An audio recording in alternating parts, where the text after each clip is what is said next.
This is Joe Castello's WFO Radio Ignition, covering everything that has wheels, an engine, and a driver. The reason I race is to get the chicks. You know what I mean? NASCAR, IndyCar, Formula One, sports cars, and NHRA drag racing. Hey, guys, just want to let you know, WFO rocks. WFO Radio is total motorsports. It's just so cool. Fasten your seatbelts, fire up the ignition, and drop the hammer. Yeah, let's do it. Now, here's your host, Joe Castello. WFO, what's up, everybody? WFO Ignition is back. We are back in the studio, but we are getting ready, as in we, as in me, am getting ready to travel to Indianapolis, Indiana for the Chevrolet Performance U.S. Nationals, the 65th edition. And if you are listening to the WFO Radio podcast feed and you've all of a sudden said, hey, where are the NHRA interviews? What is this? I was going through this expansive coverage with Alan Reinhart and Jack Beckman, Freiberger and Erica and Kevin McKenna, and all of a sudden this WFO Ignition. What is this? What is the story? And here's the deal. The talk radio background extends 20 years, and there has to be an outlet to just free flow and talk about everything, right? I spent a lot of time on NASCAR radio while I did love drag racing. I love Formula One. We talk some IndyCar. We talk sports. Like, where else will we be able to discuss the behavior of the Indianapolis fans when Andrew Luck retires and how they are, like, burning his jersey and threatening horrible things? We cover all of these things, but do not worry. Do not worry. You will get a healthy dose of NHRA drag racing. In fact, we have a guest calling just moments from now that I think will be interesting and exciting to everybody out there. You will be fired up to talk a little NHRA drag racing. Now, before we go any further, let's bring in the co-host of the show. He's a sidekick type character, Giovanni. Giovanni in Miami. Everybody hates that. Why do you hate that? I don't hate it. I'm cool with whatever it is. I've been called the sidekick worst. Character? Well, it was even in the art last week, the sidekick. The trusty side saddle kick. What about that artwork? Did you like that? It's all right. It could be better, you know. They could have used a better picture of me. Yeah, That's not my good side. Listen, we're going to get into it, Giovanni SportsCollision. No offense, Steve. I appreciate all the stuff you do. I enjoy his creativity. Steve, who does all the artwork you see on WFO Radio these days, like the great artwork that's rolling out with the NHRA Nitro podcast interviews. That's all Steve, and he's doing a great job, and a lot of good things have happened. He did our Factory Stock podcast. We have flooded the zone. All you listeners out there, no joke, thank you for listening, because we have flooded the zone with content on NHRA Nitro. And I said it on one of the shows, and I don't know if it's one that has made the air yet. After you hear Ignition, first of all, you're allowed to do whatever you want to do. WFO Universe has no rules. You can do whatever you want to do. You don't have to listen to this show. Come back later. But I prefer if you listen to it because, as I mentioned on one of the shows, NHRA Nitro is the shiny front of this operation. And WFO Ignition is the dirty backside, the underground, the underbelly of WFO. Meaning, Nitro, you're going to get everything that's going to be perfect. Ignition, you're going to see what's really going down. The behind-the-scenes stories, the travel issues, the problems, the behind-the-scenes, the gripes, all of that comes out on WFO Ignition. None of that comes out on NHRA Nitro. Now, why does that happen? You will have to be, intelligent enough to figure out these kind of things. NHRA Nitro is a magazine show. The stars of the NHRA are the stars. We're the stars. And that makes a total difference. We've been doing it a long time, and I do want to thank everybody who is supporting the NHRA Nitro endeavor this week. Frank Hawley's Drag Racing School, frankhawley.com. I am pushing the Dragster Adventure so hard, Giovanni. I want people to go on this Dragster Adventure in 2020. Next year, it's sold out for 2019. Whether they want to get their license, they want to drive a top alcohol car, a super comp car, yes, of course. But for the average listener, to drive a dragster is a life-changing experience. And samtech.edu, School of Automotive Machinists and Technology. I like to imagine that we've got all kinds of like young people who are, 17, 18, listening to WFO to get their drag racing Phil, our podcast, our fantasy league, all of the fun things we do during the week, and they're thinking, man, I would love to be an engine builder, but I could never do that. And say, no, samtech.edu is exactly how you would do it. Rodax, coffeeandgrills.com, Marvin Rodak, the hot sauces and the spice rubs, and all that wonderful stuff. Rodax coffee, the aroma, when you get the package, it's just amazing. You know that's like one of my hot tips for the holidays. It's not that crap Bonnie buys. It's not vacuum-packed garbage you're getting at the store these days, folks. And that brick, come on now. Magic Dry US, the official organic absorbent of the NHRA. It travels lighter and easier, and it works better. What's better than that? Hankster's metalworking lubricants and Total Seal piston rings, new to WFO Radio. Total Seal piston rings, the leader in ring seal technology. Very cool. So really quickly, because we want to get into the U.S. Nationals, but I'm going to Indianapolis. I'm going to Indianapolis right after the show. Woo, when do we leave? We leave at like 8 a.m. is when we leave. All right. Bright and early. Bright and early. Yes. Gotta. Not going to be much sleep tonight. Nope. Exactly. Well, is there ever? There never is. Not for me. No, there never is. But going to go straight to the track. I've got a whole wealth of brand new WFO radio stickers. Going to give out the new round sticker. I got my share. Yes. I saw someone left them at my workstation at home. Everybody likes them better. They are less drag racy, but easier to read. Simple as that. Nobody doesn't like WFO. But Andrew Luck, though, man. I'm going to Indianapolis. This place, they're burning down the place. They're freaking out. And I thought it was a little sad. Don't get me wrong. I get why they're upset, coming from a team that doesn't have a quarterback, but who hasn't had one in 20 years. Hasn't had one since Dan Marino.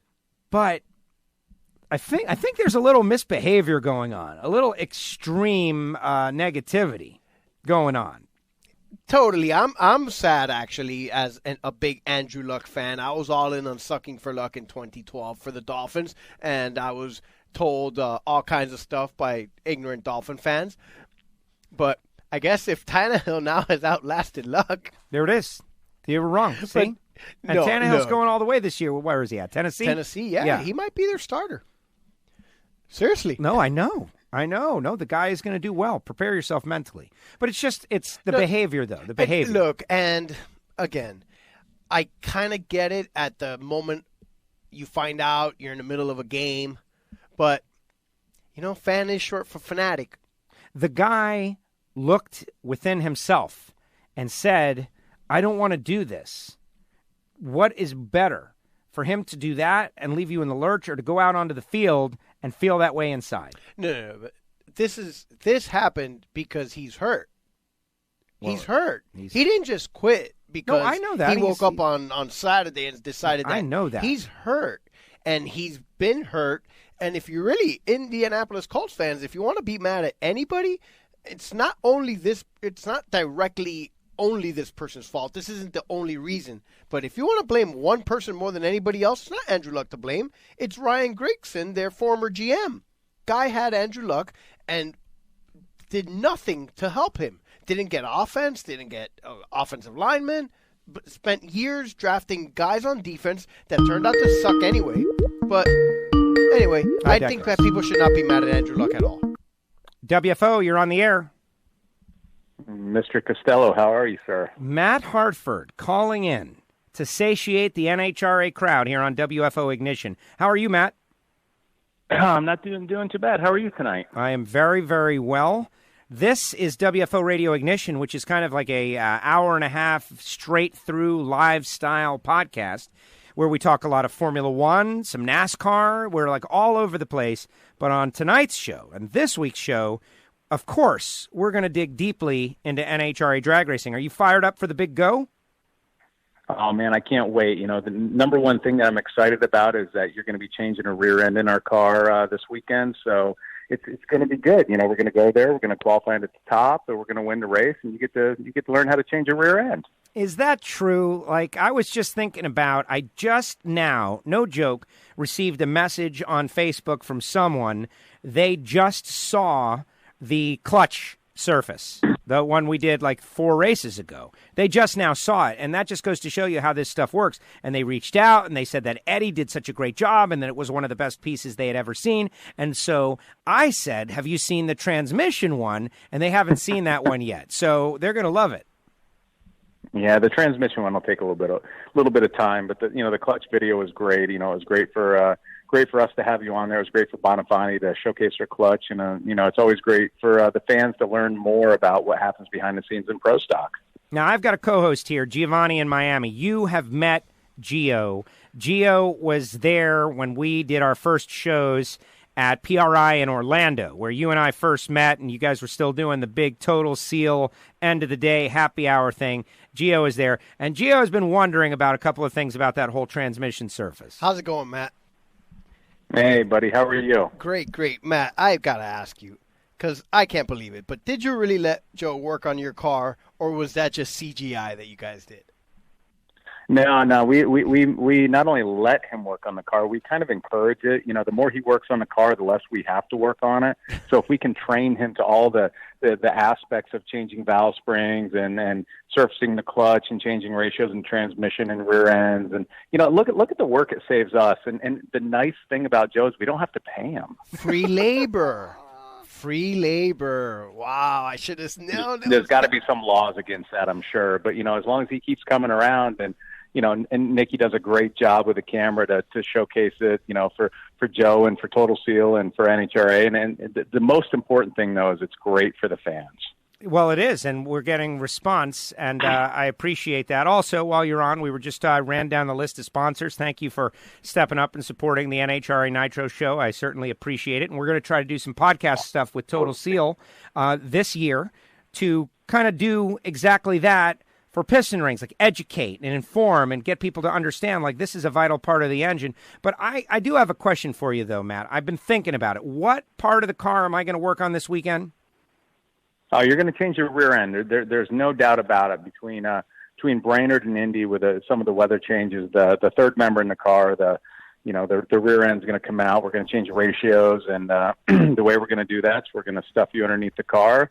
We'll have to have a little bit of lighting under there, of course. And but Adam will be Adam and Chris from CIP1. They'll be underneath the car, and they'll be assisting you, kind of getting direction. And we're going to take the rear end out that was in Brainerd. We're going to put a different one in, and we're going to talk about why. All right. So do I need to bring, like, work clothes? Am I going to get dirty? Joe, you're not going to fall down. Come on. Okay. All right. So, but listen, here's what I'm wondering about this, okay? And forgive me. This is just, I can't help. I had a career in sports talk radio in Miami where double entendre was like a big thing when it came to humor. So the last time I'm doing the transmission, and Matt's like, grab the shaft, beat the shaft, pull the shaft. And I can't help but think there's someone laughing out there. And now... No, I don't think I said grab the shaft and beat the shaft. I think I said grab the shaft and beat it off. I'm pretty sure that was the word that... And you grabbed it and you did. You did. No, and I did. But all the while, knowing that there's somebody out there who is snickering and laughing about it. And so, it all worked out with your shaft. But now, you want me to work on your rear end and said something about a member. Well, that's Adam. I mean, you're going to have to take this up with him. He's the one that wants you to work on his rear end, not me. All right. But, he's going to be the one assisting you, and you're going to have a good time underneath the car. It's going to be dark. Don't worry about it. It'll be fun. All right. Well, listen, I'm, anything for the fans, as they say. For NHRA's fans, I will do anything. All right, let's get a little serious here in that your best chance to win the U.S. Nationals. Wow, coming in really strong. Things are clicking. Things are working. You're feeling well. You had a race win. You had a final round. Point standings, all of that. But it really doesn't matter. It's all about winning Indy right now. So how do you take all that I just said and kind of focus it?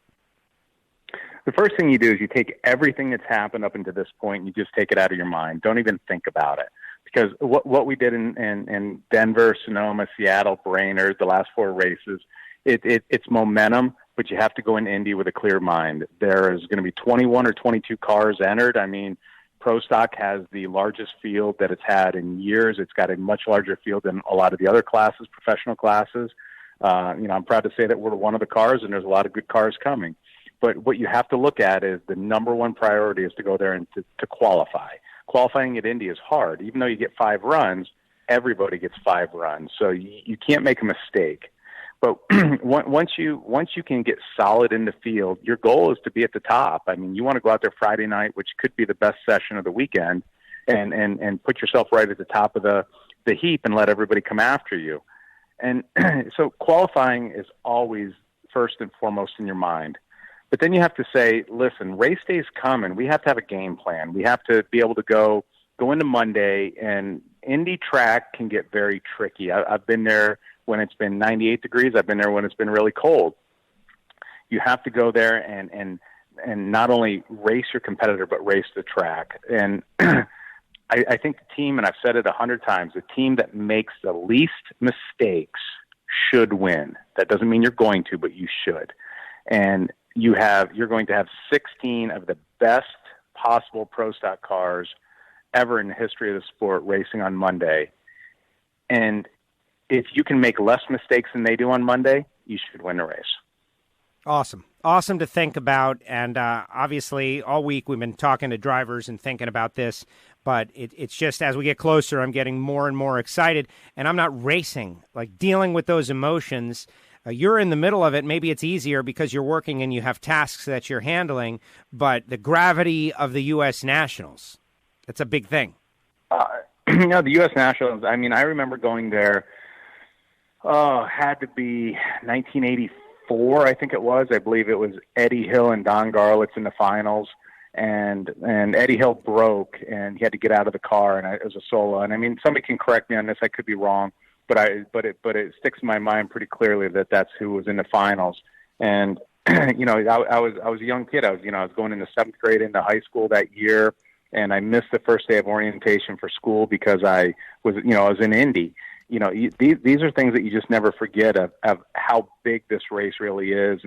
And back then everybody was pulling in dualies and the turbo wings and chaparral trailers. Today you look around Indy and it's not the same. The pits don't look the same. But, there's a song that says, only the names have changed. And that's really what's happened. You still have the biggest names in the sports all going to try to win the biggest race in NHRA history for the year. And if you win the U.S. Nationals, there's no doubt you can say you've accomplished something in NHRA. Garlitz won 84, 85, and 86. I could not find who runner up, but it was one of those years. Yeah, as Eddie Hill, and he, like I said, he had to get out of the car. He jumped over the fence, and then there was a single in the final. But it was, it's a Texan on the side of the car, and he was an independent small team back then, and he was running with the big guys, and that's kind of how I look at ourselves. We're certainly not the most funded team. We're not the most sponsored team. We don't have the biggest crews, but we go out there and we have a great time every time we show up at the racetrack, and I feel that we have one of the most competitive programs out there. And that's hats off to all the people involved in my program. I totally agree, and it's possible because of some rules changes and some hard work within the category. You guys get your power from Elite Motorsports, and I am always asking you, like, hey, Matt, are you sure that you can talk about this? Are you sure you can show this on camera? Are you sure that they're not going to get upset? And, they never do, and you always reassure me, and now I'm kind of over it.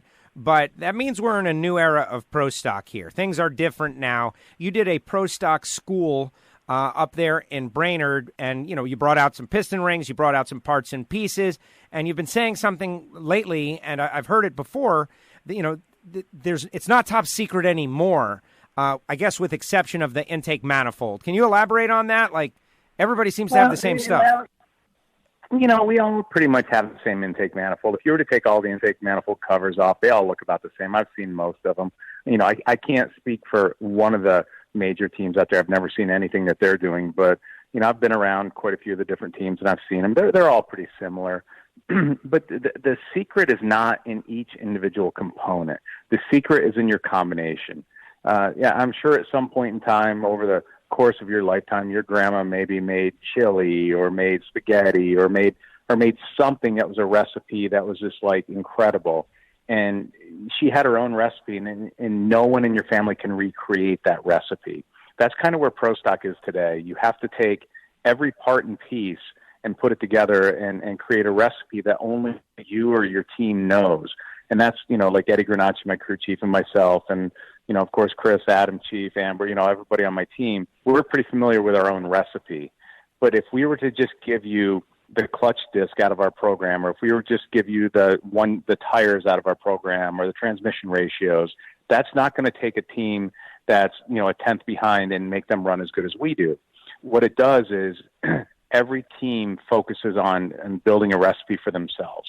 So the secret is no longer, there's no longer one, special camshaft or one special manifold or special carburetor. It's in putting everything together to bring it into a package that's competitive. Very interesting. Earlier this week, we did an interview with Kevin McKenna from NHRA National Dragster. And great guy. Awesome. Well, also one of the most knowledgeable people in the sport of NHRA drag racing. And we were talking about... And he jumps in behind the wheel and he races and he understands it. And we were talking about the days of 50 cars showing up, right? And how there are some people that are just having trouble adjusting to the idea that there are not 50 cars showing up anymore. But he said, in just a great fashion, he goes, I'm gonna kill a myth right now. And he said, Saturday at the Nationals, you got 50 cars showing up. It was boring. And he just said nobody picked up. You just got car after car going down the track. Nobody is running quicker than they ran on Friday because it was cooler or colder. It's Saturday afternoon. Right. You got 50 cars, and none of them have picked up. It was a bad show for the fans. And if you think that's a better show than what you're seeing now, where there's 12 guys that could go out there and legitimately win the race, you're crazy. And I loved him for it because that's how I feel. Don't get me wrong, 50 cars, yeah, it was cool and all, but that's not what we want. Those guys are running Top Sportsman now. They're in comp. People have found where they want to go as opposed to not qualifying in Pro Stock. Yeah, Pro Stock today, and I've been around Pro Stock. I've only been around and actually racing in Pro Stock now for about 13 years, but I've been a fan of Pro Stock, like I said, since the early 80s for sure. I was a huge Lee Shepherd fan and Bob Glidden fan, and of course the old man, WJ, how can you not? And even Pat Musey back in the day. I've seen all these guys race and how competitive it was back then. But today, I'm telling you, it's the most competitive class that Pro Stock's ever seen. Number 1 to number 16. Typically, the number 13, 14 guy could have been on the pole. And if you look at even, I think it was Brainerd. Going into the last, either Q3 or Q4, McGahey was 16. He was on the bump. He's got a car that can go to the pole at any time, and yet here's a class act car at the bottom of the field. And then, he rockets right up into the, and I think he went into the top half or close to it. There is no gimmies anymore. You can't miss it at all. Any of the cars that qualify can be top half, can be number 1, and can certainly win the race. Yeah, and that to me is the best part of it. It would be great if we had, 4 more cars and they were high quality, and we would be into something big time. And several of them were Mustangs. Close. I mean, you got 21 of them in Indy right now. There's, like I said, 21 or 22. Show me which car. Take a bet of which 5 or 6 cars are not going to qualify. I think you're going to be wrong. And right now, competing for the 10th spot, you got Fernando, Val, and Kenny Delco, and they're all within a round. They're all within a couple little points.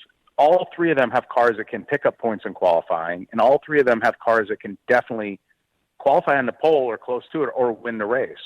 Who's going to be 10 going into the countdown? I mean, that's if you want drama, right there's 3 cars, and 2 of them are teammates. Very true. Very true. Kenny Delco, Val Smeland. Right. How do you feel if you're Val Smeland, which I don't know how well you know Val, but he's like a very happy person to be out there. He's like literally living his dream and loves it. And the idea that he's sniffing the countdown, like he's close, man. Figure out how to qualify, go around, catch a red light. He could be in there. Well, Val's been driving really well. He's definitely he's got a car that can go rounds. He's had a couple bad breaks. He's lost. Well, hell, I mean, in Denver, I think it was Denver. I beat him, but I think it was by 2/10,000ths or 2 inches. I mean, he should have won the round. I was dead late. He made a phenomenal run, and I just, it was close. Luckily we had enough power. Elite had a good motor under my hood, and Eddie did great calls on the car, and we were able to get the round win. But Val's been so close so many times this year. I truly, my money's on Fernando going to number 10, and I like Fernando, and I think Fernando is just a great guy. But if there's an underdog that's going to sneak in, it's Val.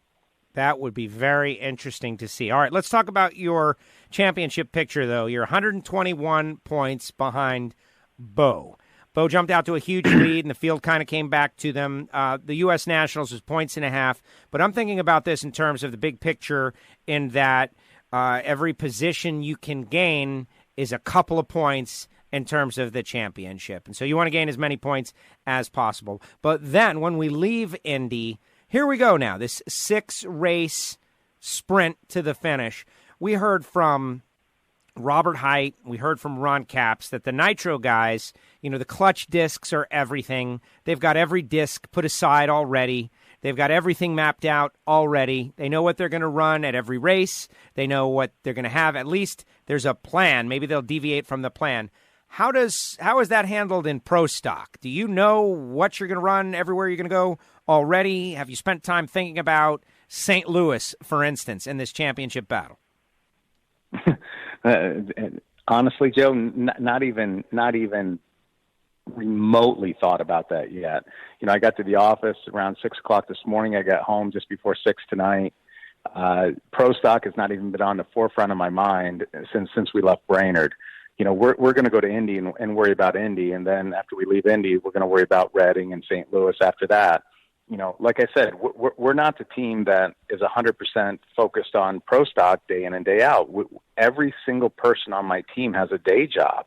When we leave the racetrack on the red eye on Sunday night and we fly in on Thursday afternoon, in between those times, we're worrying about how to make money and put food on the table, because that's what we all do.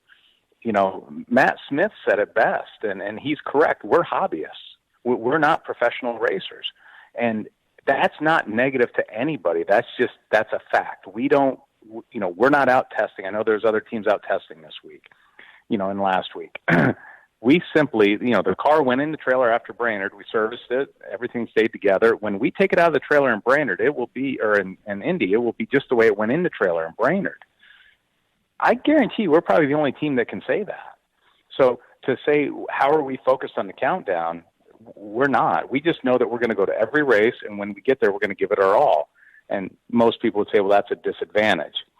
It may be, and we're okay with that. But when we unload in Indy, let me tell you, we're there to take the green hat, the yellow hat, and we're going to go through 6 races and hope to have the white hat at the end. See, that's great to hear, though, and that is a reason that people will root for a driver. Like, that is a connection that is made. Like, that guy's like me, the hard-scrabble guy who's going and working and then trying to figure it out on the weekend as best as he could in the time that he has with the resources that he has. That's kind of old school. You're in a modern world, but you're doing it in an old-school way. Now, you mentioned Eddie.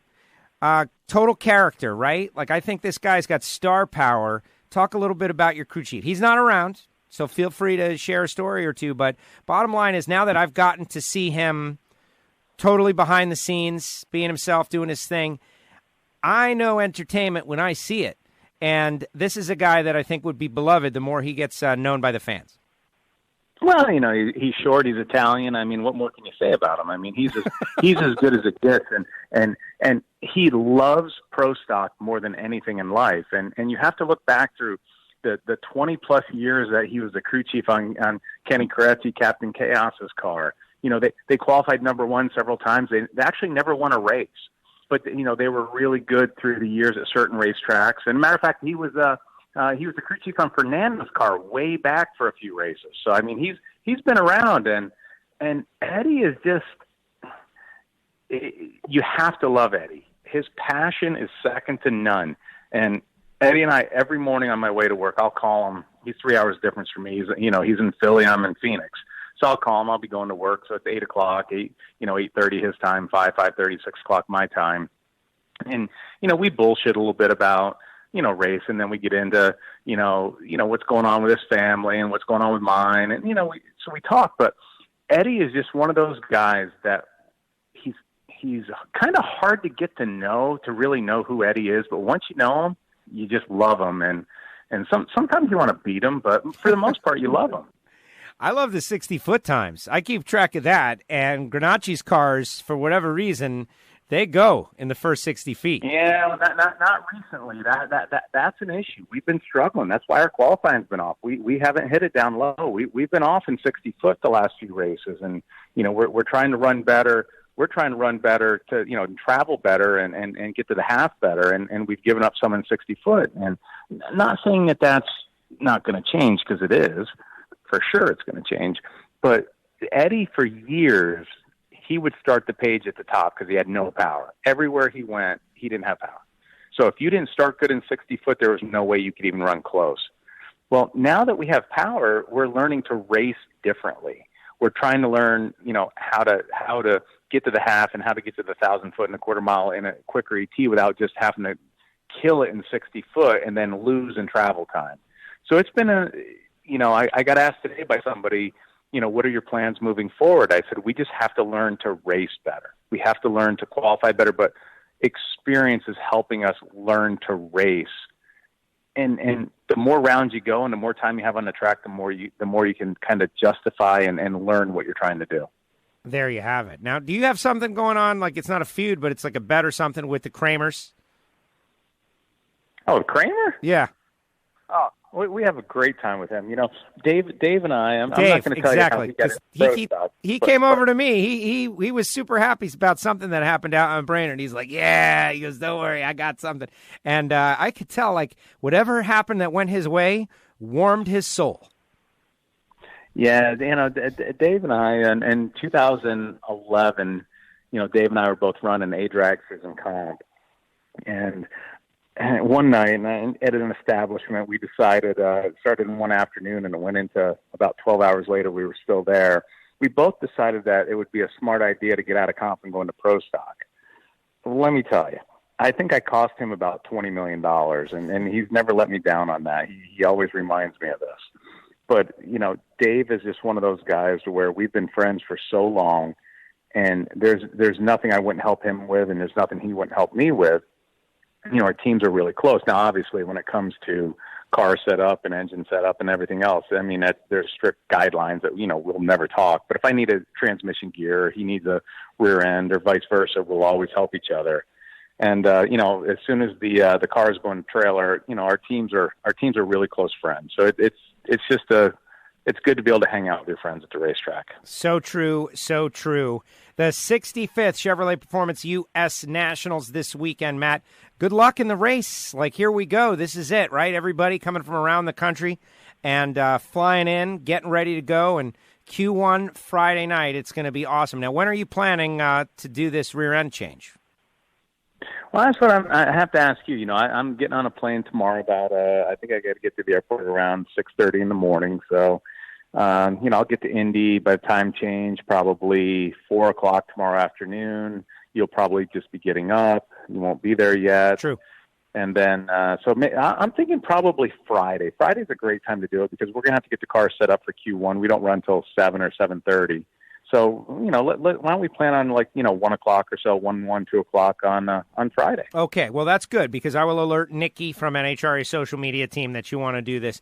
And I'm totally down. Like, you laugh about it, and I know you know how I really feel, which is I'm thrilled to have a reason to touch a pro stock car, right? Like, you're letting me, I'm a bracket racer guy. I have a car that I work on. I've gone 10s. I've driven, my lowest ET is a 798. I was super stoked about it. I had a super comp dragster for about 6 months. The idea that I can do anything on a pro stock car and not be a total detriment and be invited back and show hey man, I got a little skill is awesome. And thank you for that. It's been a great experience, and I can't wait to touch your rear end. Yeah, nice. You do a great job on the car, and it's a pleasure to have you around. And I want the fans to know and reinforce this. When you come over, we're not staging what we're doing. It is actual. This is what's happening. We're having you change real parts. There's nothing that's going on that's okay, this is just for like you said, CGI or TV. You're actually putting the parts on the car that we're going to race.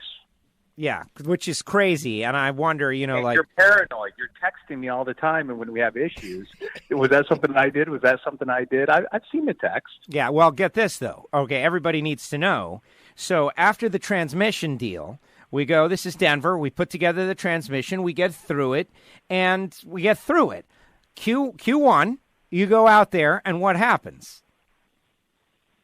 Man, I don't even know. I think we shut off. I think we were half track and pushed a clutch in or something. I don't remember, but it wasn't good. And I remember I got a text from you. Was it something you did? I'm like, no, I had nothing to do with you. Yeah, but imagine you're me.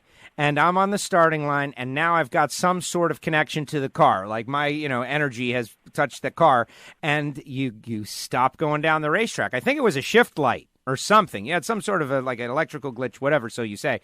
And yeah, that's it. Yeah, we had an electrical gremlin in the car, and the shift light was just started being like a strobe light or something. And I just decided to push a clutch in and say, let's not get it up on the limiter. That had nothing to do with the transmission that you were working on. But imagine you're me and not knowing that. Of course I had a mini heart attack. That's it. Yeah, it's all right. Look, we were supervising you, and if we let you put it together incorrectly, that's our own fault. I love that attitude. That's good. That empowers me to be confident enough to do the work, and that's why you're a good leader, Matt. That is excellent work.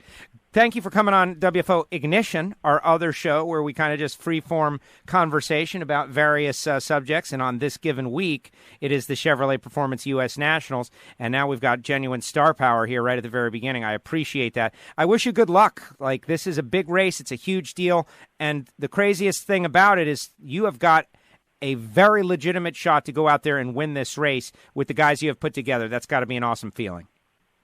It is, and like I said, thank you to all my crew and to all my sponsors, that everybody that supports our team. Bo is in the lead right now, but his lead is not secure. He is not guaranteed to go into the countdown as number one. There is no reason, if we do our job correctly, that we don't have a legitimate chance of being number one going into the countdown. Wow. I love hearing the confidence. Matt, safe travels. We'll see you in Indy. Thank you for coming on WFO Radio. Thanks, Joe. I appreciate it. All right. There he goes, Matt Hartford, with us here on WFO Ignition. That was great. I can't wait to see the video of you working Matt's rear end. Working on the the whole time I'm laughing because oh my God, I'm going to get just destroyed on this. I do recall Grab seeing the shaft, the video pull of the shaft, beat the shaft. Beat I the think shaft, literally said beat on it. It's beat it. oh my gosh, which of course it's total double entendre. But there you go, Matt Hartford, who has got a lot of pub lately. Think about it. He's on the cover of NHRA National Dragster a few races ago. He's doing Pro Stock schools. Now he's on WFO Ignition. He's a skyrocket shooting upwards, which is amazing stuff. Amazing stuff. So the WFO podcast, rolling out some big interviews tomorrow for you NHRA fans out there. Stevie Fast Jackson going to be on the show, going to talk a little pro mod. We're going to hear from Ed Fetterkyle and Hank the Crank. We had a couple of our listeners asking about Hank Stewart. Is he racing? Is he going? Is he going to try for it again to win Super Gas at the U.S. Nationals? And the answer is yes. Hank the Crank going to be on the show. And then John DeBartolomeo from Drag Racing Edge magazine going to have a great conversation. There's a new edition out. And then Robert Height brings us home. We have released all the interviews independently of each other because we want WFO to be a part of every day of the U.S. Nationals, starting out with Jack Beckman, going into David Freiberger, really starting out with Alan Reinhart, then Jack Beckman, then Freiberger, then Erica, and on. Matt, of course, part of WFO Ignition to legitimize the fun show where we go crazy and have chaos. And I think he did a great job legitimizing the program, frankly. We could keep some Pro Stock fans sticking around. What are you laughing at? We don't need Matt to legitimize the program. That's true. That's what I'm here for. Exactly. But I love the Pro Stock conversation. But we're going to end it all off with Robert Height, and then it's going to be go time, baby. When you guys are hearing Robert Height, I will be working on the rear end of a Pro Stocker. Oh, I see. And it's... some of this is news to myself. A lot of people, and this is going to be shocking to some people out there, but we like to work on cars. You like it. It's fun. This is a fun thing, and I'm doing this. I'm trying to figure it out. That's why I always say it's a sport for people with OCD or people who like to create problems for themselves to solve. I heard a term earlier this week, competitive problem solving. I thought it was a great term. Think about that. Competitive problem solving. Matt is fifth in the point standings, 121 points out of the lead. Thank you, Matt, for coming on WFO Radio. And Facebook and Twitter, Instagram, all that stuff, new stickers. Hopefully you will all be out there at Indy, and we will hang out, and it will be great. Now, there's other racing that is going on. No NASCAR this past weekend, but there was IndyCar from Gateway, which is a track that NHRA races at, and it was a very exciting race. Takuma Sato got the win, a little redemption from the previous week where he caused the big crash out and was part of the big crash out there in Pocono. We've got that. Formula One returns. I could have asked Matt a little bit about Formula One since there is a tie there, but I didn't want to put him on the spot. I love Formula One. Haas F1, the big return. We're going to talk about all of that on the show. Fantasy League, set your teams like Gio told you last week. Don't forget to set your team. Don't That's the important part of fantasy. To set your team. Should have done it last week, but if not, you still have time. Don't forget to set your team. You know what I haven't done? Set your team. I have not set my team. I'm going to do that during the show. Now, what were your takeaways from the Matt Hartford interview in terms of, I don't want to call you a layman because you're not. You've followed enough drag racing. You've been to many races now. You certainly watch NHRA.TV, but you hear the what are you laughing at? The competition side of it, like when they're talking about how to run better to the half track and where to make up time. To me, that's interesting conversation. Yeah. Well, it's kind of like, I don't want to say behind the scenes, but it's kind of like when you're watching, say, a football game and you understand more of what's going on because you know the formations they're running or something, or the kind of defense that they're running, and you understand more, maybe what's going to happen or where the ball's going or where it's supposed to go based on what you see, and and your experience helps you with that, and you kind of understand what's happening in the game better. Well, listening to them and the things that they're doing gives you an aspect that you just you have no clue about. And because basically when you're watching either on TV or anywhere else, it's easy to just assume that the cars are just going, they're mashing the gas, holding on in a straight line as best they can. And it's really not like that at all. There's, a lot of stuff going on in those 5, 6, 7 seconds that it takes to go down a track. So true. I mean, it's crazy. Well, and what we would hope, like today's show started right before the show with Gio and I having a moment where we laughed because it was, we were laughing, like what was the comment? Something like, ignorant people annoy me. And it's like, oh, really? I said I was annoyed by ignorance. Right. I was annoyed by ignorance. It's like, oh, really? What a shock. You're annoyed by ignorance. But see, ignorance, it's not an insult. No, it's it could be bliss sometimes. It's just a fact. How can people know about what they have no idea about? There has to be someone who opens the door and explains and shows, like, these stock cars aren't just going around in a circle to the TV left. Does a great benefit to the regular viewer when they give you that view from the press box. Well, I guess not all of them are directly there at the starting line, but when you can see the cars from behind going side by side down from the starting line towards top end. Yes. Because then there you could really get the view that the cars are not really going in a straight line the vast majority of the time. They're going side to side, zigzag and swerving. They're moving around all the time, even on a straight run, and that's the deal. So it is our job, not mine right at this moment, but it is our job at NHRA, and Matt has taken on the mantle, and everybody I think at Pro Stock is like, all right, whoa. After 20 years of trying to be top secret, we were so top secret that nobody knows what's going on and how amazing this is. And so we got to be less secret, and that's what's happening. Well, I think there's a way to be inclusive to the fan without, showing them under the hood the proprietary stuff. Well, absolutely. And that's just it. Listen, you just keep talking while I set this team, okay?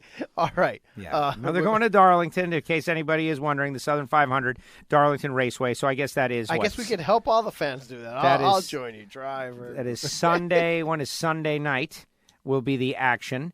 Of course, Monday is Labor Day. We wish you doesn't all it start? great Is success. it night or is it like one of those late 5 o'clock in the evening? The time entry locks at 6 p.m. Eastern. If that helps you at see, all. there you go. That's probably when the race starts. It's 6, 7 probably. Yes, and that is the throwback deal. Something that I really wish would be borrowed, stolen. What is the old saying?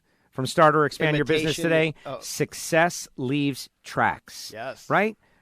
We should do that. NHRA should have a throwback weekend somewhere. It kind of has happened in a couple of places. Norwalk a couple years back, everybody did throwback. But it should be an organized thing where everybody rocks the throwback. The Safety Safari is in their white pants. That's one of the things that's amazing. You know, the white pants days. The Freiberger interview. Yeah, they get dirty, man. Well, that's, but they must not have gotten dirty back in 1962. No, they did. Or maybe the rubber, because it was hard, drag masters or something, didn't come off onto people's clothes the way it does now. All I know is now you could not wear white clothes, although Big Jim Dunn had his team wear white a couple of years ago, and it was pretty cool. We've got a press release out. Does everybody know that? It's a big deal. WFO Radio rolls out expansive pre-race podcasts in advance of Chevrolet Performance U.S. Nationals. Motorsports Podcast celebrates 10-year anniversary. Wow. How about that? Watch Isn't for that. Great. Subscribe on Spotify and Apple Podcasts and all of that stuff. 5 stars. Rate. 5 stars, Subscribe, rate, unsubscribe, review. subscribe, unsubscribe. We've got a factory stock podcast. We are crushing these people with podcast I gotta tell you, I content. have no idea whether that's, but I've heard so many people suggest that What? that is a thing, that this whole subscribing and unsubscribing actually. Wait, what? I don't subscribe and unsubscribe? What do you mean? I don't know. You've lost me. Break it down. When you go to the podcast app, Yes. and you are subscribing to whatever app, like right here where you're subscribed, Yes. you unsubscribe Yes. and then subscribe right back up. And why? What does that do? I don't know. I guess it triggers a number that somebody recently subscribed or something. But it also triggers a number that somebody That's what I unsubscribed. think too, but I've heard so many, unsubstantiated things about this that, what's the worst thing that could happen? Well, right. It's not going to send like a 220-volt electric shock through the phone and knock you out. That would suck. So you're saying unsubscribe and then resubscribe. Right away. Yeah, just keep hitting it. Unsubscribe, resubscribe. I you have mean, 500 subscribers. Yeah, to an extent. Richard Saugus, try that. I don't know. Look, here's what I think helps. When someone writes a review that says, I really enjoy this show because while the guys are occasionally silly, they bring some entertainment and a little sunlight, a ray of sunlight into my otherwise dark world. Things like that, I think, are really what help propel the show. Nice. Right. I don't think I've ever been called a ray of sunshine. I should have asked Matt about the big Warren Johnson versus Greg Anderson match race that's going to be happening out there in identically prepared Chevrolet Camaros. Wowzers. Yeah. Couple of Chevrolet Camaro SS's. And Greg will be in the Summit car, and Warren will be in the Warren Johnson Professor car. That is going to be kind of cool. On the Factory Stock Podcast, we had Leah. We had Kirk Collins from Chevrolet. We had a bunch of people. Like there's, as I've been trying to say, there's so much podcast listening content for you over the next couple of days. And what we should do is not make this a super long show there, Gio. I know you love that anyway. So let's rapid fire into the rest of the program and then get these people on their way because they got Stevie Fast Jackson going to be waiting for them as soon as they're done with this. Right? Yeah. Stevie Fast, I'm going to ask him, like I'm pressuring him about his Nitro future. Is that tonight or in the morning? That's in the morning. Oh, okay. Yeah. Like we got to give these people the time to do it. All right. Hey, I'm ready. I'm here. Stevie Fast wants to get on. He's on. He wants to be on tonight. We bring him on tonight. Otherwise, he'll be on in the morning. It's all right. We make the drivers happy. I think. I mean, just judging by Joe and Matt's conversation. Yeah. Yeah, no, we've been doing some great stuff. All right, let's talk Formula One report. Belgian, Spa. What are you laughing at? The midfield is still tight, as evidenced by the fifth-place Toro Rosso being 17 points away from Rich Energy Haas F1 team. Can a run up the constructors' ranks still happen in these last 9 races? ? No. I'm going to say that. And it doesn't make me any less of a fan of Haas F1, but the answer is no. I don't think you figure out a problem like you've had. Or maybe you do. Could be, Hammer. The summer break. But I don't know if we spoke about this. But now is the time. Okay. maybe it's time that they artificially wet all the Formula One tracks. Because I can tell you, we discussed it in the rain race. Well, the rain race, we suggested it at the very least. I don't know that we went as far as saying they do all of these crazy things to improve the racing. But what improves the racing? Wet tracks. Yeah. Now, don't get me wrong. I know that they tore up about $50 million in equipment, and it's not my money. But boy, was that an entertaining race. There's nobody that thought that Germany was not entertaining. And also, you want to close the gap between the haves and the have-nots? Wet the track. Yeah, let's do it. Yeah. Now, that's not going to happen. But it is Spa-Francorchamps in the, the Ardennes forest where the Battle of the Bulge was fought. The defining battle of World War II, one of which, certainly, the European campaign, which if we watch Band of Brothers, one of the most horrific and frightening scenes where they're on the receiving end of intense artillery, that's what's happening. That's in the Ardennes Forest, Battle of the Bulge, where Spa is. And, man, they were just taking a licking, but they fought and they won, which is amazing. But Spa with Eau Rouge, an amazing corner, which is, flat out down the hill, back up the hill, blind over the top, catch air practically. Not quite what it was back in the day because, the cars are stuck to the ground with so much aero. But it will be interesting. And what I love best about it is I think this is going to be an early morning race. This will be one of those nice 7 a.m. 8 o'clock in the morning. 7 a.m. to 9:30 kind of jobs that can be taken in as we are getting ready for 2 sessions of Mellow Yellow Series qualifying on Sunday. And especially since Sunday is not finals day. And Sunday is not finals day. And I got Paulie the white guy calling me all the time. He's like, what are you doing for Labor Day, man? I'm like, I'm going to the U.S. Nationals, man. I'm going to be working. He's like, you got to work for Labor Day? It's like, yes, but not really, kind of.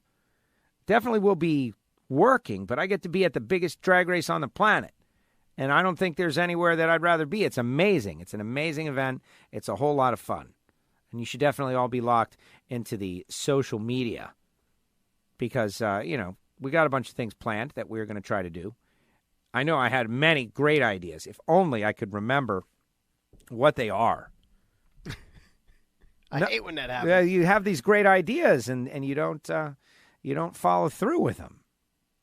Now Matt brings up Garlitz and the U.S. Nationals back in 1984. The thing that was so cool about it sounded like he was rooting for Eddie Hill, right? Which I was not. I was rooting for Garlitz. I didn't want to bring that up. Come on. Big Daddy. Large father, like always rooting for Garlitz in everything, no matter what. Garlitz is Garlitz.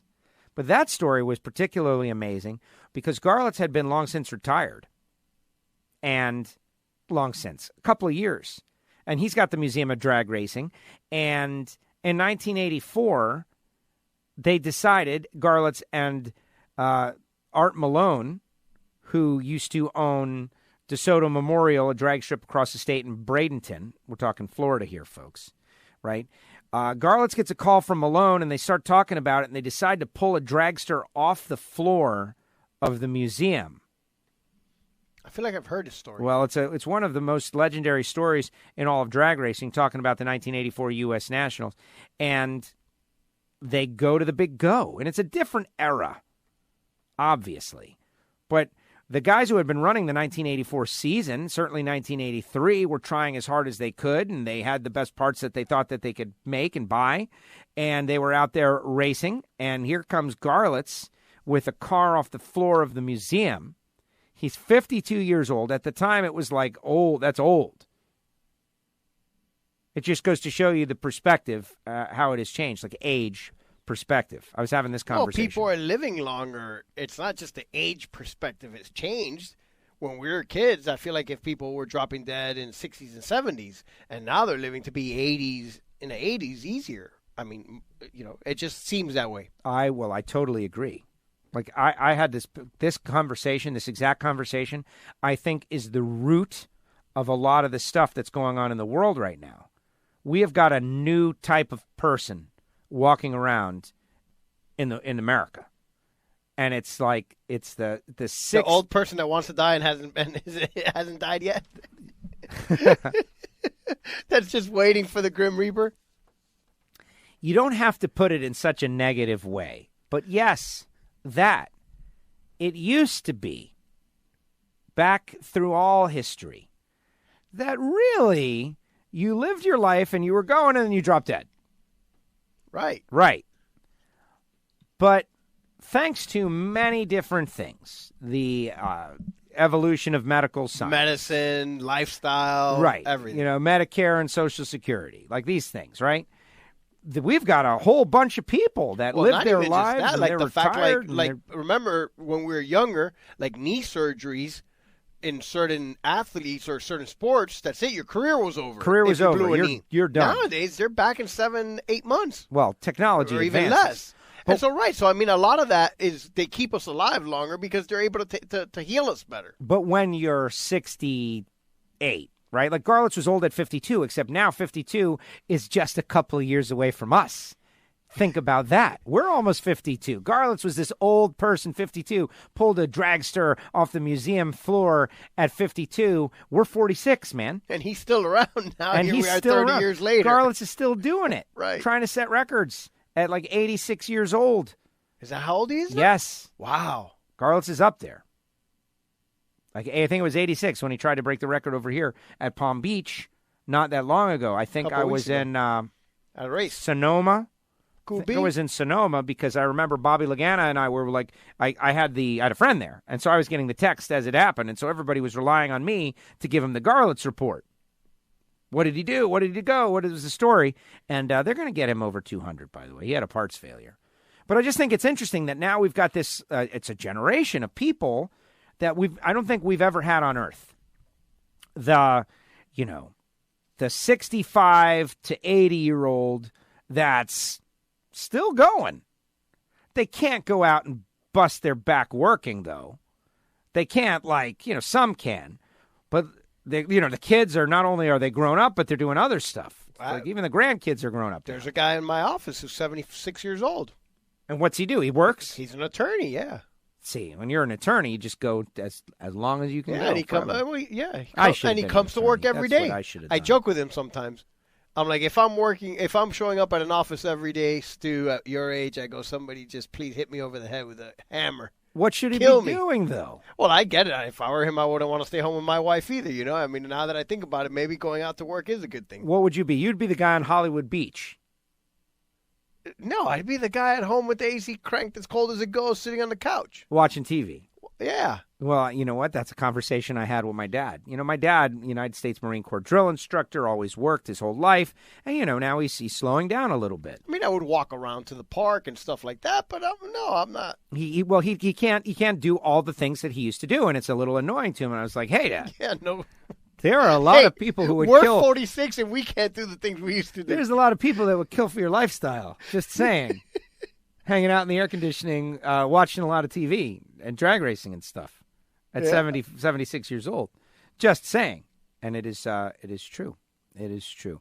All right, let's keep on going. Let's get to Sports Collision or anything else. We got everything. We got Haas Report. We got F1. We got IndyCar. We got set your fantasy team. Here's one. Here's one that I want to talk about. Okay, I haven't talked about this at all, and it's a little awkward because I'm not the most familiar with this style of racing, and but there was a fatality in motorsports, and I always feel like the fatalities in motorsports should really be first, but this one is a tough one because Jessie Combs, the fastest woman on four wheels, someone that was known by a lot of people in the drag racing community, but I did not know her. I maybe met her in passing, but was killed on Tuesday afternoon while racing in a desert out there at Harney County, right? The dry lake bed in a desert. And she had she was attempting to set another world record. A land speed style record. And this is exactly, how about me just going totally wow, this is a tough moment. But I couldn't help but think earlier in the day, I had a comment by one of our loyal listeners on a Fast Jack Beckman post. And we were talking about like why 1320 is going to be a little dicey. Going back to a quarter mile is going to be a little dicey. And I posted on there, prior to knowing this story, our tolerance for losing drivers is at 0.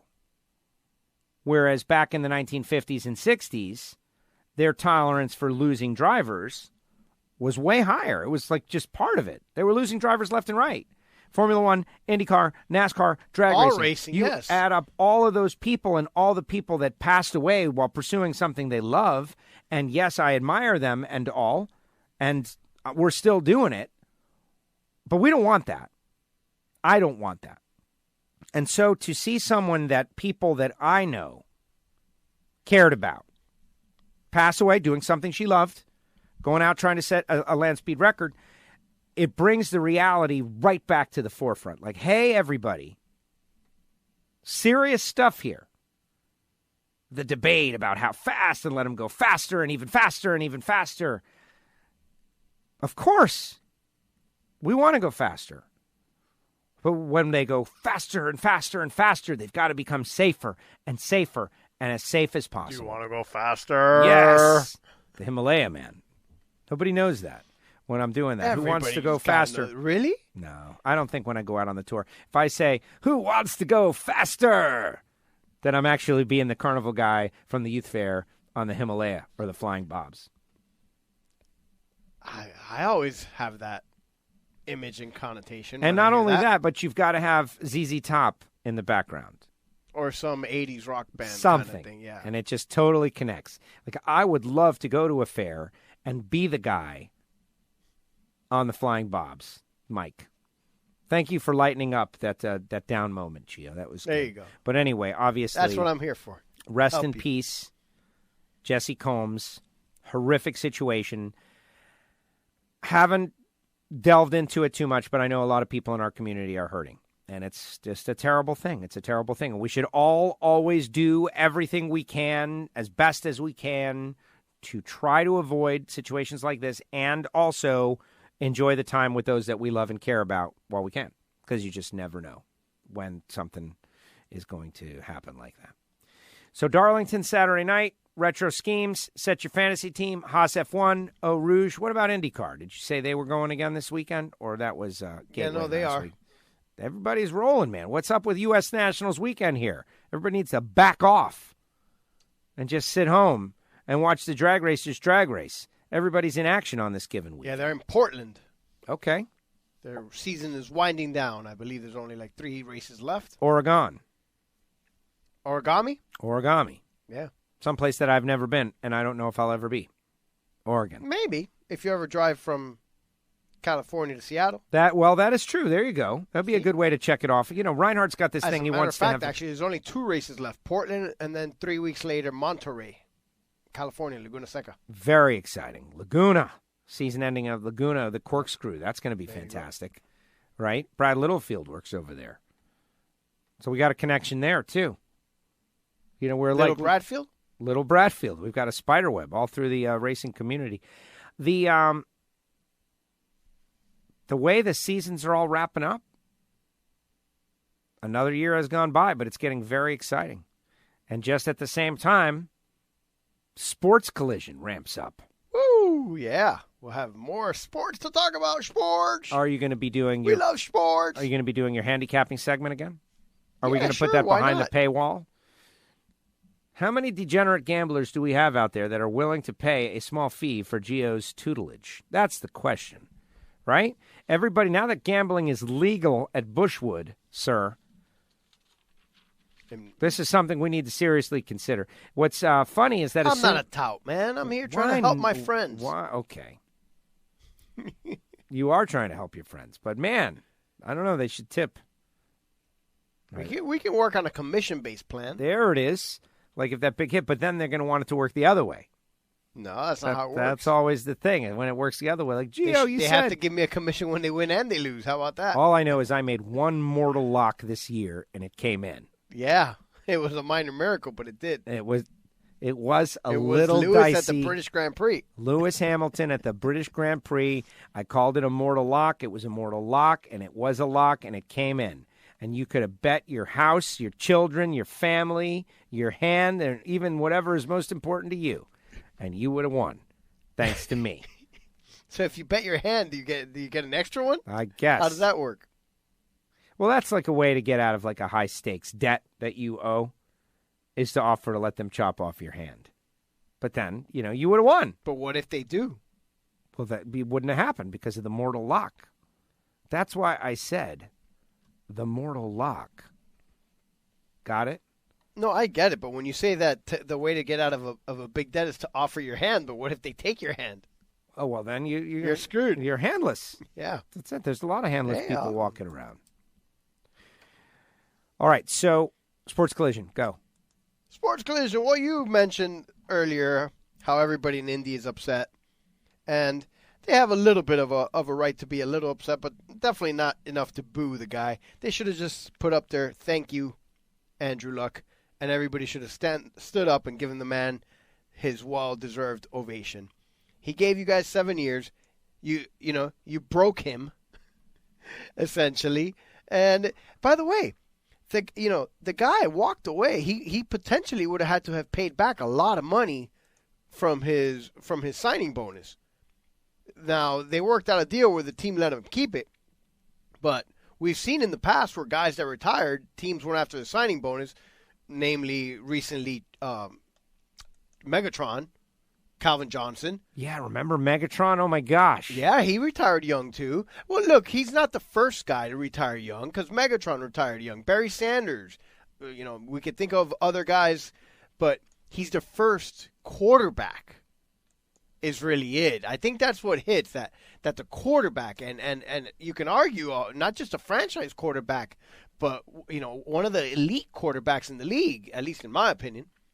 And so I think that's what the shock of it is, really, that a guy that you would assume clearly had a lot more years left. But, man, football, it's a collision sport. It's those guys, we've, locally being in the radio, we know a lot of the stories, like Jason Taylor, a local guy here, Hall of Famer, the things that he did and the medical procedures he had just to get on the field. Right. And so it's brutal, and I can never blame a guy for getting out a little bit early rather than a little bit late. And especially now with what we know about head trauma and just in general, quality of life. If I've made, 10, 20, 30, $50 million, maybe I no longer want to stick my head in a hole and get it bashed But in. see, that right there, I think, is the problem. And that's where the anger and the hatred is coming from, I think, because people, first of all, they didn't pay the $100 million, right? But they see this person, you got $100 million to live the rest of your life and your kid's life and your kids' kids' lives. Like $100 million can really carry a family many generations along. And what did you give us?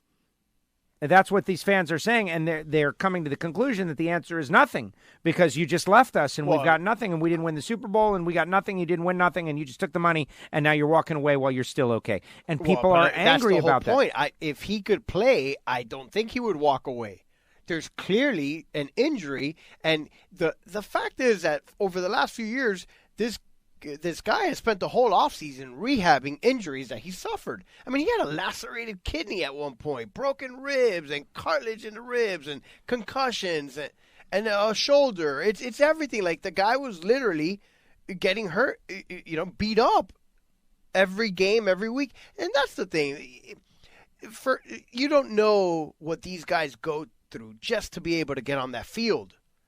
Period. And we've had a little bit of background and knowledge from, the things that we do and the people that we know and that we talk to. But the general public has no idea what the kind of physical pain that these guys are in on a weekly basis. And they're all busted up. And that is the thing. Like, the whole world is changing rapidly in many different ways. And the people that yearn for things to be the way that they used to be, they're never going to be satisfied. Like that statement, you can never go home again, because it's not going to be that way. Everything is changing, right? Like when Earnhardt was around and everything was tough and racers raced till they were 50. That's not going to happen anymore. I mean, not on that side of the world. It's not going to last that long. There's going to be new guys coming in. It's not going to last. Football players, same deal. Like they're going to cycle through quicker. A lot of them they're going to make a run. They're going to do 5 years, 7 years, get out because they know. The average player in NFL is only like 3.5 seasons. Period. But even the best of the best are going to make a calculation. They're going to say, I'm still pretty good. I'm not going to let it go to the point that I'm not good anymore. And how do you blame them? And that's fine. That just gives more opportunity to the next wave that comes in. And that's really it. Look, there's that old saying, you name the university, Michigan or Texas, right? Yeah. They've got season tickets sold for their 20, 40 season already. Those kids aren't even born yet, the ones that are going to be playing, right? Right. Because someone's going to be there to watch Texas football. Like, it's about, when these things, it's about the program.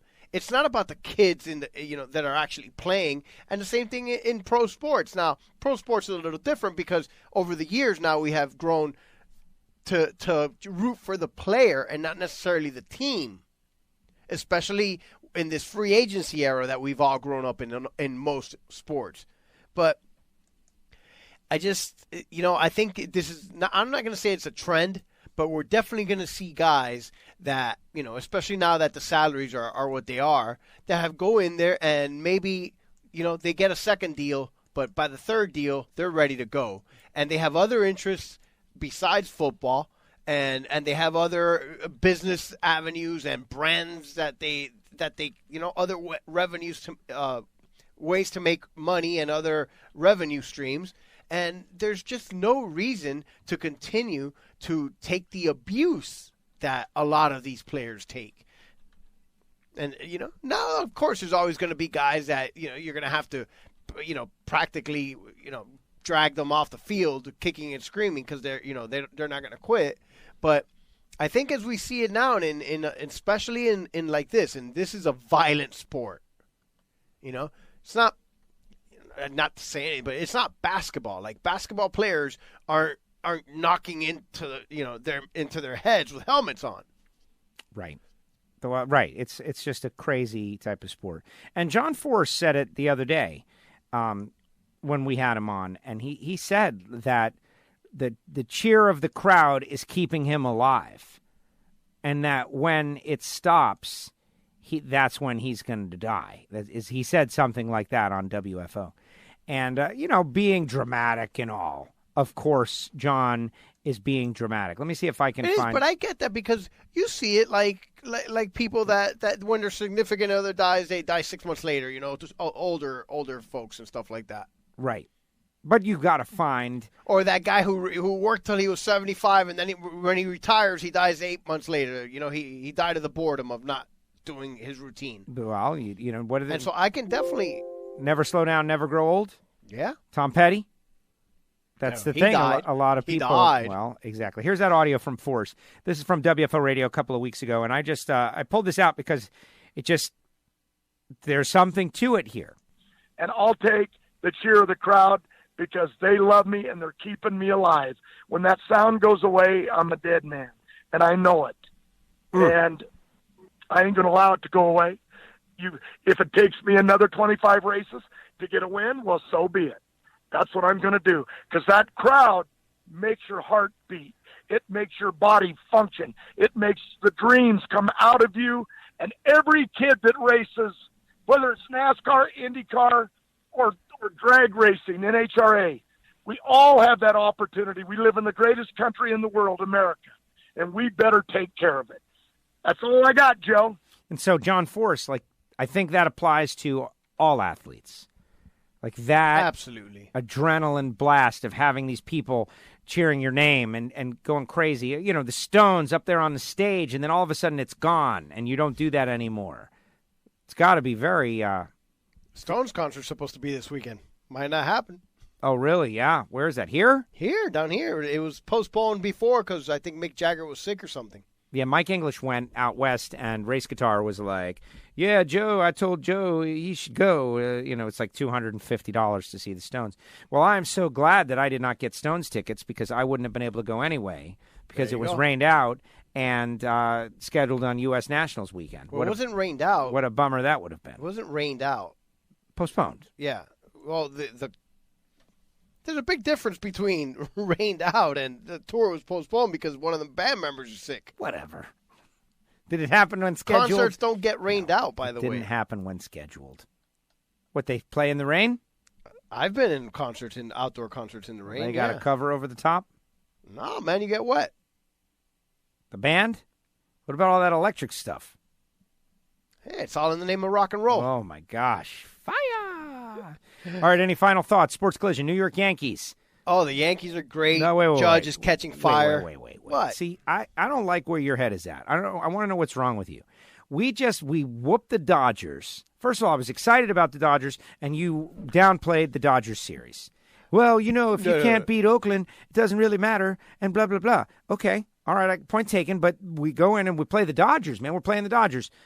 We beat the Dodgers in the series. Did, 2 out of 3, and we actually should have won all 3 games. Real discussion of it, and now you're just moving on. What's with you and the Dodgers? I don't know. I don't consider them a rival. When was the last time we played them? 1981? Yeah, and when we were kids? They got us. They did. So what? They suffered. They served us. How many World Series have they won since then? That's it. One? No, they won in 87. Remember the Kirk Gibson? Oh, yeah. Or 88, Kirk Gibson, whatever that right. was. 87, 88. 88, yeah. But we've won 5 since then. So I'm not bothered by them. I like that angle. I don't consider that. A good angle. No, it was good angle. Hey, at this point, the Yanks are in the playoffs. It's just a matter of what are we going to do when we get there. Beating the Dodgers, getting swept by Oakland, while on a daily basis it's a little frustrating as, the emotion of watching the game. At this point now, I'm ready for prime time. Season's winding down, just like, the playoffs are starting for NASCAR. It's go time. I want to know what my guys are going to do in the playoffs. Get me another World Series. We need to get to the series. The Yankees have been in the World Series every decade of existence. This is the only one so far that they have not made it. Last year to get there. Wow. That's a good stat right there. And we're looking okay. There's something to fight for. I love it. The Savages. It's going to be tough, and everybody's geared up, and it is October baseball. We're already making plans. And U.S. Open tennis started this week. I always enjoy watching that. I believe Serena was playing tonight as we speak. And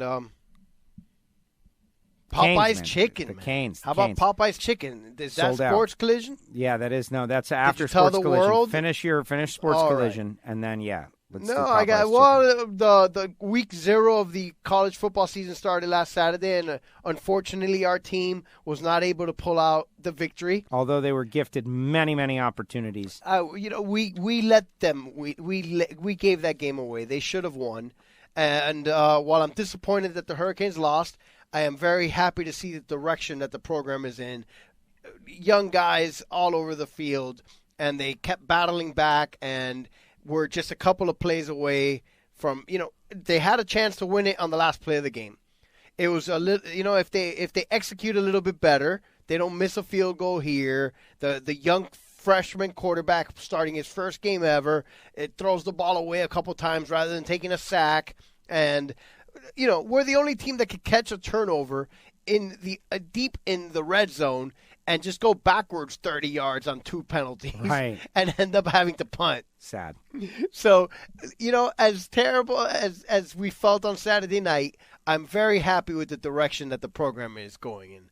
And that's really all that matters as a Canes fan, wanting them to get back to the level of prominence. I didn't expect them to win the championship this year. They don't have the horses to compete with Clemson or Bama.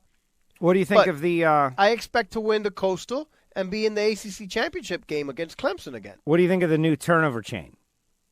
Oh, I thought the new turnover chain... just when you thought it couldn't get any better, they whip out the U305. Yeah. We're going to have to get Sports Radio Vlad in here to give his take on the turnover chain and the bling. And the touchdown rings. The touchdown rings. The touchdown rings. Yeah, it's... I got to tell you, if you're a young football player why don't you want to come to Miami? This is a place to be. We got the sun, we got the beach, we got the girls. We got a football team that they can return to prominence. It's one of the best places to live in the whole. There's not very many Division I college football except programs for that are in Hurricane Dorian in major cities. You know, us, USC. There's very few. Except for Hurricane Dorian bearing down on us, but that's a different story. Yeah, we'll see. You know, we're in the cone of death right now, but it does appear that it's veering slightly north and that it would hit like Central Florida and okay. Yeah, don't say that. Okay, no, the projected Central Florida. The projected path is more towards Central You Florida. said it, the cone of death. Than straight at us right now. That's what we call it. It's the no, cone we of do, death. but the projected path along in the cone is still like going through the whole state of Florida, not. Now, South we're on Florida. the bottom half of the cone. Like, we're on the very bottom edge of the cone. If it goes a little bit north, we'll be okay. All right, final thoughts. Popeye's chicken sandwich. All right, first of all, if not everybody follows my Facebook page, and I get it because we're not all great friends. You should have put that on Twitter. Yeah, I did, but I guess I could have put it in other places. I kind of caught some negativity for putting it up at all, honestly. But last week, you got negativity. From the people that like the other chicken joint? No, that I should be spending my time on more productive things than doing stupid chicken sandwich reviews. But to me, what mentally challenged person told you that? I don't want to bring you in on that. It's all not. Right. It's not worthy of. No, I agree. You're something that happened. You're going to make my head explode like right. that emoji. Exactly. Well, that's what it is. But here's the deal. Let's get on focused here. Popeyes versus Chick-fil-A versus everyone. Like, what's happening in the country right now is an all versus all chicken sandwich battle royal. And I don't know who started it, and I don't know what went down, but all of a sudden... It's the steel cage death match. In the United States of America, we have decided we are trying to figure out who makes the best chicken sandwich. Now, this could potentially be the best side of the social media power. It's certainly an amazing marketing exercise. But when Giovanni arrived here at the studio last week, assuming you did, and we did this, because I don't even remember. But I think that we did have a great and fantastic show 1 week ago. It was absolutely awesome. You mentioned it was the best of the what's best. Going on at Popeyes. Like, well, there's something's over there, and I don't know what's going on at Popeyes. I mean, I knew that there was some sort of a Twitter spat between Popeyes and Chick-fil-A. That, we got the better sandwich, no, we got the better sandwich, and whatever. But why would that cause a traffic jam at Popeyes? But then, that was it, that there was a traffic jam literally 3 blocks to get into, on the right-hand lane, the lane to pull into the parking lot of the Popeyes. The cars were backed up. No joke, it looked like the gas stations when the hurricanes are coming. So Gio tells me about this, and I got no field of reference. Like, I don't know what he's talking about. Like, what could it be? I don't know, man. But and Popeyes then we forgot about it. And then we forgot about it. I don't think we even brought it up on the show. And then I called you when I left here. It was almost 1 o'clock in the morning. And he calls me, and I missed the call because I passed out immediately, like I will tonight as well. And the traffic was still there. It wasn't as bad as the 6 p.m. traffic, but first of all, I didn't even know they were open that late. I thought that they were closed like at 11 or something. The next day, I am driving around doing my own thing, and you called me in the morning. You were like, hey, what you called last night? What happened? I was like, dude, the Chick-fil-A line was still out of control. Popeye's line was still out of control at 1 o'clock in the morning. And so I go down to my Southern Automotive Media Association meeting. That's right, and you sent me the video. 94th Aero Squadron. And on the way back, now I see the Popeyes. And what? There is a long line, like the hurricane. Like, it goes out and around and down and past and continues on. And goes like double wide around the building. No joke, and double out into wide. the street, yes. And then down the block. And it's like, what? This is a traffic hazard. It was backed up all the way to the light. That's like literally 3 blocks away. So now I'm blown away. Like, what is going on at the Popeyes? And I do a little research, and it's just that they've got a new chicken sandwich. And everybody's loving the chicken sandwich, wants to try the chicken sandwich. They're doing the chicken. What? This is right up my alley of things. Like, there is a social commotion. I want to be in the middle of it. I want to find out what it is. What is this? Is this sandwich worth it? How could it possibly be? Of course it's not going to be worth it. But what are these people doing? Are they crazy? Waiting in line for 50 minutes, at least, guaranteed? considering how long the line was, for a stupid chicken sandwich? Let's go. And, of course, Hockenstuff was over here, and I was telling him about it, and he's like, really? And I was like, yeah, let's walk over there. Well, yeah, no, driving was definitely out of the question. I mean, ridiculous there was no point. to drive. You would have just driven to the corner of your house here. Might as well walk the rest of the way.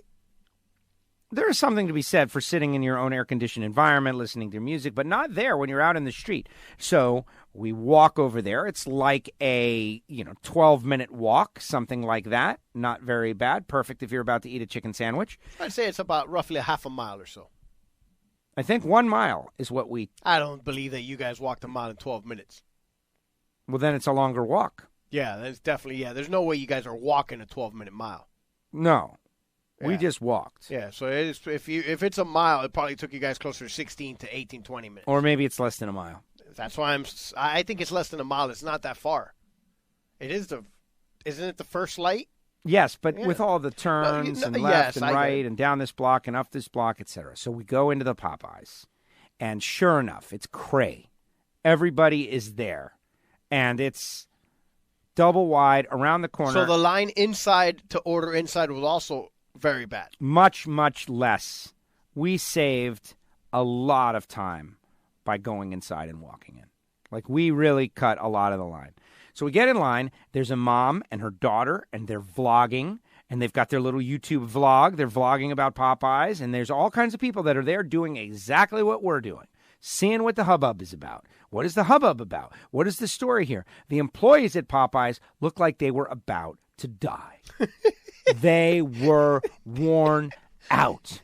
They were zombified. Like, they were thrashing. They were guys like taking a break in the booth, and they're just covered in batter, and they're just sitting there like zombies, exhausted, because they're just making chicken sandwiches. So we get in the line, and there's the regular and there's spicy, and there's me and there's Hockenstuff. The one I got was regular. And so I say, Hockenstuff, I was like, hey, what do you want? And he's like, I want regular. And I was like, well, I want spicy. I would have preferred the spicy one, too. So what are we going to do? We've got to get two of each. Got one of each. Oh, you got two of each. We got two of each. Yeah, is that how I got one? That's how you got one. Two of each. So we place the order, and we have to wait. It takes us about 7 minutes to place the order. Not bad at all. Okay, so you waited in line. That's not bad irrational. At all. Not 7-minute line at all. You can show up at a place at lunchtime and wait 7 minutes in line. But then, exactly, because we were smart enough to walk, or fortunate enough to walk. I don't want to make myself out like I'm a genius for walking, but there's no way to get your car in there. And somebody, a crazy person, parked a long way and blocked like 4 spots. I felt like they were going to flip his car over like in a riot, the Popeyes riot of 2019, because he took up all these spaces. So about 20 minutes is the wait to get the sandwich. Maybe 15, and it just felt like 20. But a considerable amount of time, but then here they come. Well, they're churning them out, man. I wasn't complaining. I was talking to the kid who just got his job at Popeyes. He's sitting there. It's his first day on the job. He's waiting. There's dirty booths all over the place.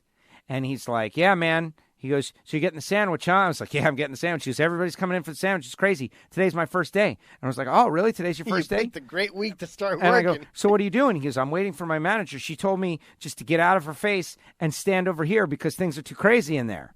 And I go, oh, okay, well, do you want to try to, like, curry favor with her? And he's like, well, I guess. Why? I go, well, there's a whole bunch of booths over here that are all dirty and filthy with chicken that nobody has cleaned. And you're just sitting here doing nothing. Maybe you should go get some cleaning stuff and clean these booths for everybody. Look at you. And then she'll think, oh, my God, this guy is a go-getter. Right. He went out there on his own. This guy went out there on his own. Without us telling him what to do. And he's a go-getter. I go, you're getting paid for being here, right? He says, yes. I go, you're employed. You're not like here for an interview. You are employed right now. Right. He's technically in his training program, yes. probably. Yeah. He goes, I am employed. I am getting paid. I go, yes. I go, get some cleaning stuff and go clean these booths and just make sure she sees you. Go get a rag. Make sure she sees you doing it, though. Otherwise, it's a waste. And he looks at me and he goes, no, she told me to sit here. How old was this kid? Like 18, 20 years old? Yeah. Yeah, of course.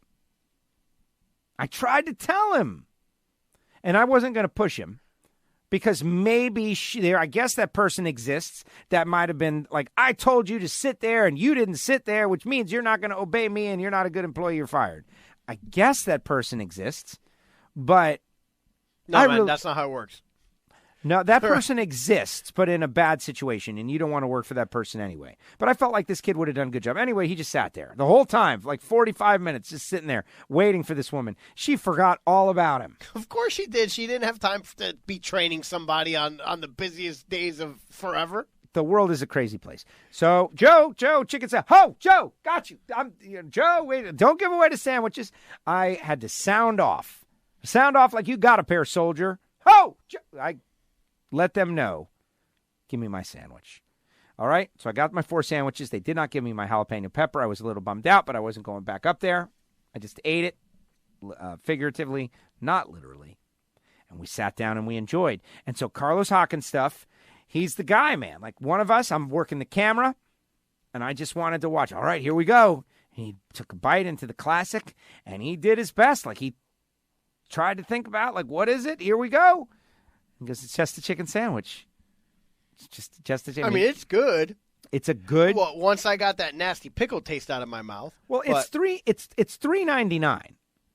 Wow, that's actually, it's so much better now that you told me the price. Actually, okay, because it, for a $4 chicken sandwich, it was really good.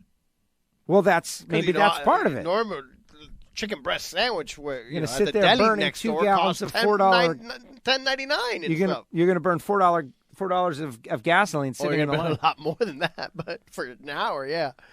But so look, the sandwich I thought was good. $4. I'm not a pickle person, so unfortunately, what happened to me the first bite I bit the whole pickle, and it was so I had to spit that out. The pickle is what makes the sandwich, and get rid of that part of the pickle in the bun, and that had the nasty pickle taste.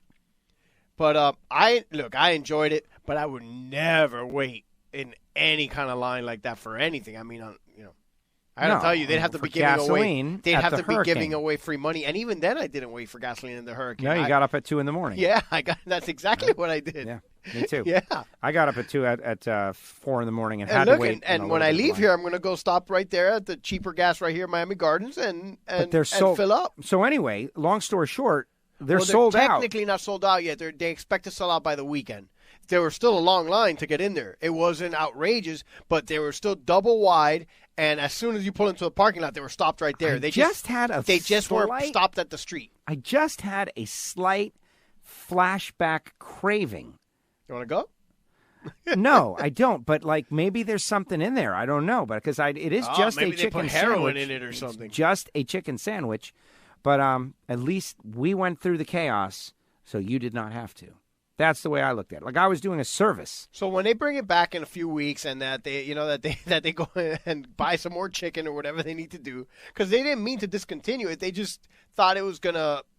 They didn't realize it was gonna blow up the way it did, and they went through all the inventory. I like things like that.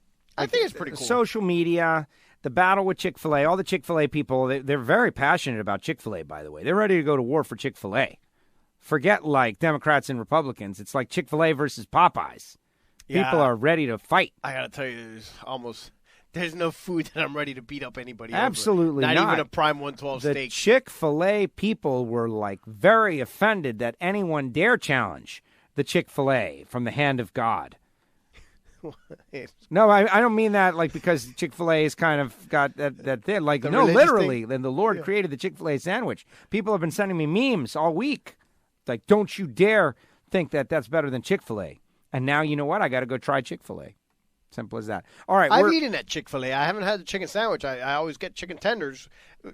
Mind you, I don't want to say I'm an expert at this. I don't remember. But I do enjoy the chicken tenders in a lot of places I go to because, I don't want to say I'm a picky eater, but I don't like to eat certain things. And so finicky. So, I will, whenever I see stuff that I'm having a hard time with, go to either a cheeseburger or chicken fingers. You can't go wrong with that. Morris the cat. Yeah. Well. And so I have eaten at Chick-fil-A before, and I enjoy it too. But I don't think it's any exponentially better than even the one that we ordered from one night here that they delivered, PBJ or PDQ. PDQ, there you go, Dairy Queen. But it's not Dairy Queen. PDQ. Yeah, that one was really good too. So, whatever.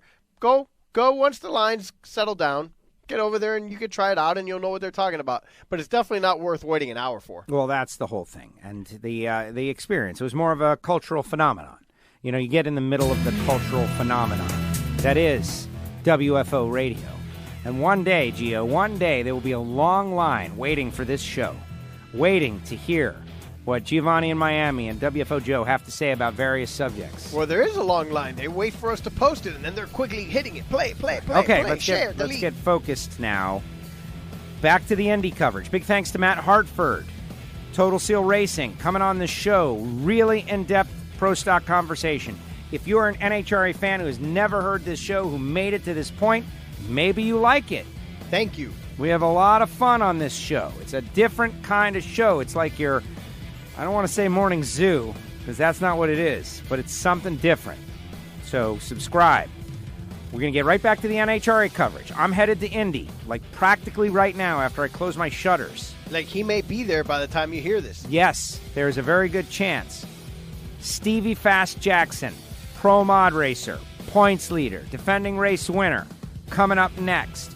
John DeBartolomeo, Ed Federkyle, Hank the Crank, and then Robert Height. And just like that, Indy is upon us. I'll be there. Remember to get your shirt at the Nitrofish trailer or nitrofishracing.com. Saturday is WFO Shirt Day. Wear your WFO shirt on Saturday or just get it at the Nitrofish trailer. We're all rocking our WFO shirts, although mine will be on under my workwear. And that's going to do it. Thanks to Matt. Thanks to Gio. Thanks to all of you listeners. So many great interviews in the archive. You can always email me, joe@WFOradio.com. We'll see you at the Big Go. WFO! The views and opinions of the hosts, guests, or callers do not necessarily reflect that of the station ownership, advertisers, or agencies. Yeah, welcome to the party.